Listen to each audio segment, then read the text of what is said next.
ಯಾವ ತಲೆನೋವು ಇಲ್ಲದೆ, ಕೇಸ್ ಟೆನ್ಷನ್ ಇಲ್ಲದೆ ಆರಾಮವಾಗಿ ಕರ್ತವ್ಯ ನಿರ್ವಹಿಸುತ್ತಾ ತಿಂಗಳಾದರೆ ಸಂಬಳ ಎಣಿಸುವ ಸಿಬ್ಬಂದಿ ಇರುವ ಒಂದು ಪೊಲೀಸ್ ಸ್ಟೇಷನ್ಗೆ SI ಆಗಿ ಬಂದವನೇ ವಿಜಯ್.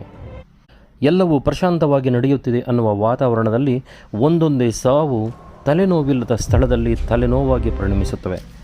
ಒಂದರ ಮೇಲೊಂದು ಕೇಸು, ಅದು ಕೂಡ ವಿಜಯ್ ಆ ಸ್ಟೇಷನ್ಗೆ SI ಆಗಿ ಬಂದ ಮೇಲೆ.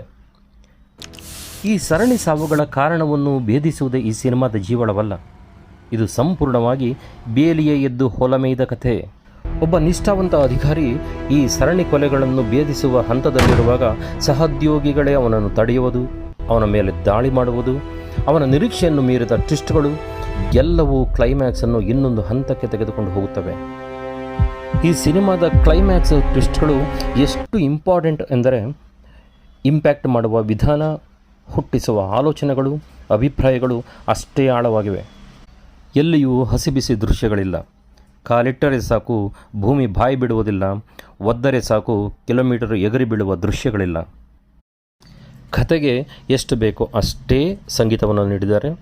ಎಲ್ಲರದ್ದು ಸಹಜ ಅಭಿನಯ. ಇದು ಎಲ್ಲಕ್ಕಿಂತ ಹೆಚ್ಚಾಗಿ ಕುಟುಂಬದವರ ಜೊತೆ ಕೂತು ನೋಡಬಹುದಾದಂಥ ಕ್ರೈಮ್ ಥ್ರಿಲ್ಲರ್ ಮೂವಿ. ಈ ಮೂವಿ ಜಿಯೋ ಹಾಟ್ ಸ್ಟಾರ್ನಲ್ಲಿ ಲಭ್ಯವಿದೆ. ನೋಡಿದ ನಂತರ ನಿಮ್ಮ ಅನಿಸಿಕೆ ಅಭಿಪ್ರಾಯಗಳನ್ನು ತಿಳಿಸಿ.